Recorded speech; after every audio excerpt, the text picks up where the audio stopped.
Appreciate everybody getting up early this morning and getting out of bed and getting rolling. I just thought moving practice up an hour early and trying to get out of the heat a little bit was what's best for our football team, best for our players. We're never going to be stubborn about taking care of our football team and taking care of our players. I know last year we lost a couple guys in camp for a couple weeks, and I just want to make sure we have quality practices where guys can fly around and practice football the right way. And I thought we did that this morning. Our focus is everything's is earned. You earn the right to be a part of this program. You earn a right to be a Pirate. And whether it's playing time, whether it's being traveling on the bus, whether it's a starting position, whatever it may be, that's what we're going to be about, and that's what our program is going to be about. And for the next 31 days, we got to earn the right to go win games this season. We got to earn the right to go play well and execute and be disciplined in everything we do. That's what we're building right now. That's what preseason camp's about. And each day we got to grow on that. Thought we had a good first day, but we got to have a better second day and a better third day. And it's got to be like that every single day to earn the right to win and earn the right to play well and get ourselves a chance to win, an opportunity to win. So, it's good to have those guys out there. The good thing is, like, you're going through day one, but it's not really like day one.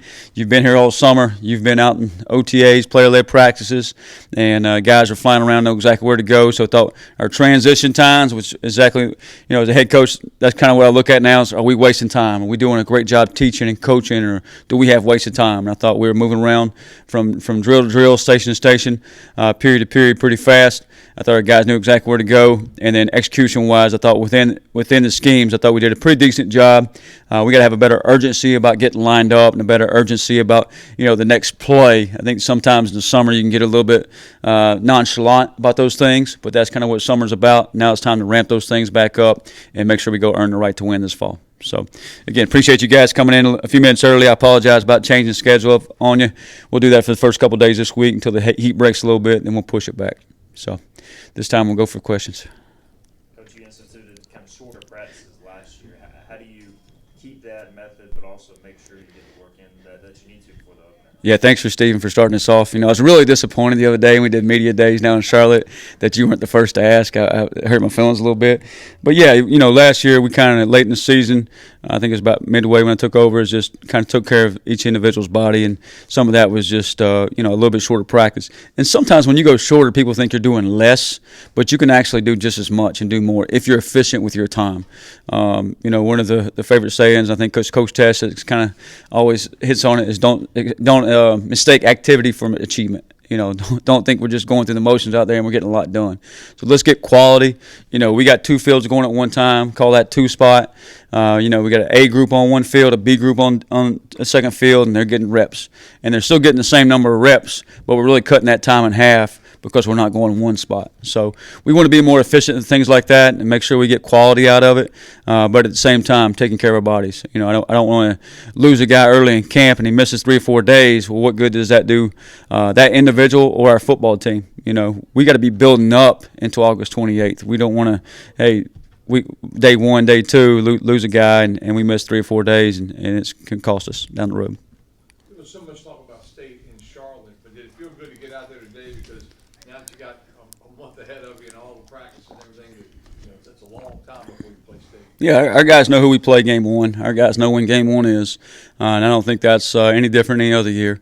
It's just the first one. It's the biggest game of the year because it's the next game of the year. But really, and we talk about it today, our focus is on us, the guys in this room, the people in this program, and taking the next step. And we talk about two things right now, and we've got a lot of our checklists, check the boxes, things we got to do this summer, paperwork stuff out of the way this summer, different speakers we brought in this summer, and so camp is really about two things: ball, it's about football, and it's about team. So it's about getting better at football every day, but getting better at ball every day, and building a team. And I think we talked about it last spring, talked about it this summer, and the programs that can be the team that build the best team as far as just a culture, I think going to have opportunities to win in the fall, and that's our focus right now: ball and team. Speaking of the players, Coach, you brought in a lot of transfers. Who impressed you during the spring and the off season that you hope will continue to rise during training camp? Yeah, I'm really impressed. I think we've got around 50-something new guys, and I think I said this the other day down in Charlotte. Not only are those the guys who are in our locker room doing a great job of bringing those into the fold and making them feel a part, but the guys coming in are, hey, I just want to help the team win. What can I do to help?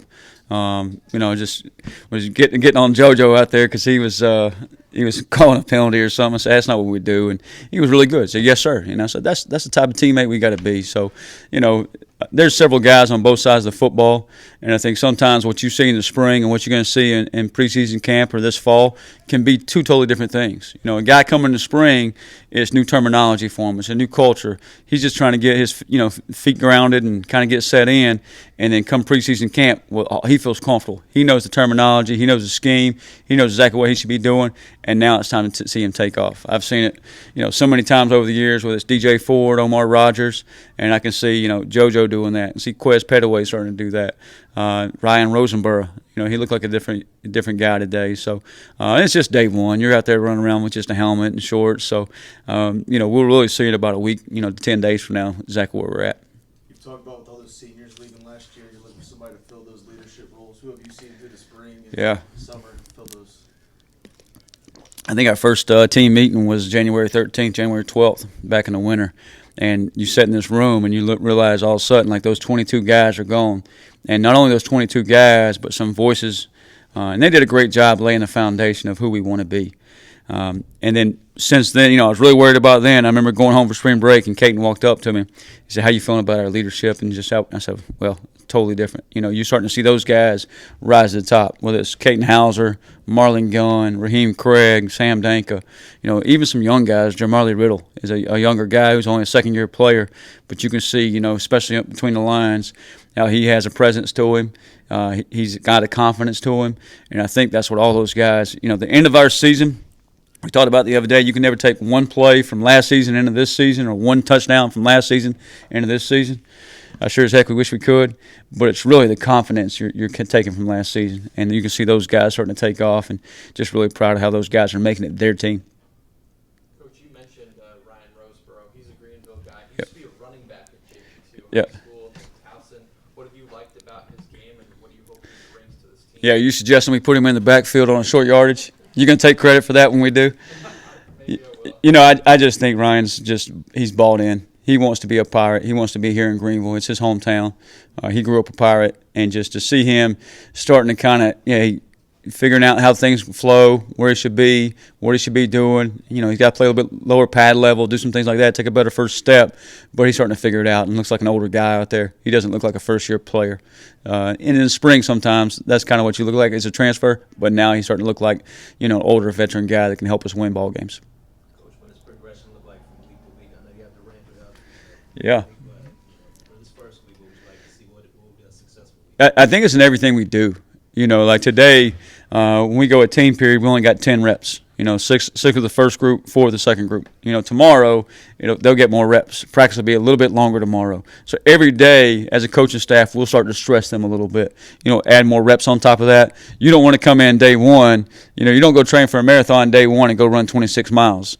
You get 3 miles in. Then you go get 5 miles in and 7. I ran a marathon one time. That's been a long time ago. But that's the progression you want to see in practice. But it's also about the little things. I talked about the urgency getting lined up. And you can't focus on everything we did wrong today. You got to go pick 1 or 2 things as a side of the ball, as a coach, as a player, and say, what 1 or 2 things am I going to go focus on today? Is that running to the ball? Is that taking a better angle? Is that, lower pad level? Is that, doing a better job catching the football, tucking it away, and ball security? All those little things are different at each position, but you got to pick 1 or 2 things every day. And if you get better on 1 or 2 things every day, over a week's time, it's going to add up. And that's what you really look for. Sometimes you don't notice a big difference in progression from day 1 to day 2 or day 3, but over a week's time, by Friday, I think we'll notice a huge difference. Coach, just looking out there, there are a ton of DBs between safety, corner, nickel. I know you can't evaluate so much early in camp, but it feels like skill you can maybe a little bit. So how do you kind of begin to form a pecking order? Yeah, I think Patrick Mahomes, just happened to hear his interview last night at dinner, and he was talking about camp and talking about competition and how competition makes each of us better. It makes each of us execute at a higher level and just kind of makes us play at a higher level. And we have a lot of bodies back there in the safety room and the corner room both. And, we got to be strategic about who's getting those reps. But, again, they got to go earn those reps too. and then figure out who can help us win ball games and who we feel comfortable with. Then you're starting to see some of that. You've seen some of that through the spring. You've seen some of that through the summer. But they got to go, do it with pads on, and we get rolling and just see how far they've came and how much they progressed during the summer.